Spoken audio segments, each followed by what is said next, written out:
So I have a friend. He's extremely wealthy. I don't know. I think, with bonuses and dividends and options and everything, he probably clears over 10 million a year. He's very, very wealthy. But he wasn't always wealthy. In fact, when he was young, he was very poor. His father died when he was only 9.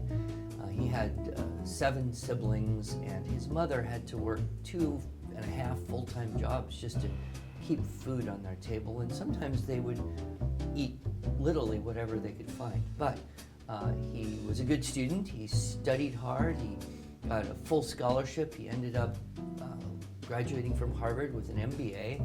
He was quickly snapped up by a large international corporation, and because of his work ethic and his intelligence, he quickly rose up, and like I said, now he's way up in the company, vice president of something or other, and makes a whole lot of money. And he gets a chance to travel the world quite a bit, so he's traveling, he's seeing various things, and he loves to bring his mother special gifts. I mean, he's done everything he could for her with his money. He bought her a nice condo in Miami, and she has a maid and as anything she needs.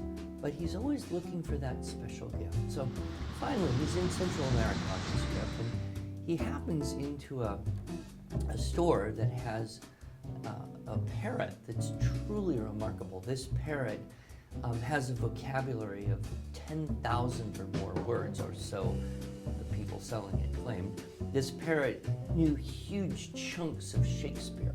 It could quote the entire Hamlet soliloquy. To be or not to be, that is the question. Whether 'tis nobler in the mind to suffer the slings and arrows. It could go on and on. Knew all the books of the Bible in order. Knew all the presidents of the United States in order, and sometimes interspersed a little commentary on some of them.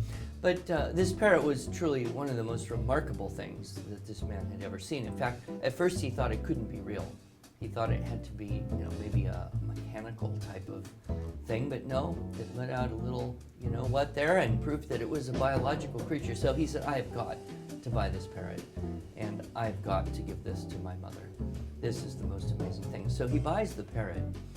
$89,000 he wants for this parrot. So it's a lot for a bird, but nevertheless, he could afford it, so he put it on his American Express Platinum and took this parrot. And then he hired a courier to personally fly with this parrot and hand deliver it to his mother in Miami, another couple $1,000s there.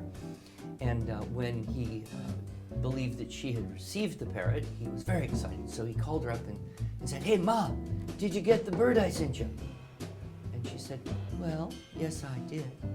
He said, "Well, what do you think of it? Isn't it amazing?" And she said, "Well, I guess so, but I'll tell you, it didn't taste that much different than chicken."